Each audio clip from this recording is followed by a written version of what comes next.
All right, the first thing and the first step is really more of a warm-up.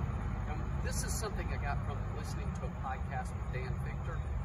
Anyhow, it's what we kind of use to help build the connective tissues, build some of the bone, using a piezoelectricity, if you will, trying to establish some of that beginning strength.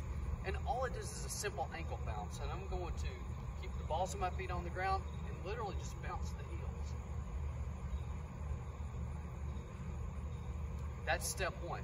Step two, we begin to work a little bit on ankle stiffness, but we're going to keep one foot on the ground at all times. We're going to pick one foot up, push, push, always picking one foot up, push, lift up and push down, lift up and push down. All I'm doing is going back and forth, right to left.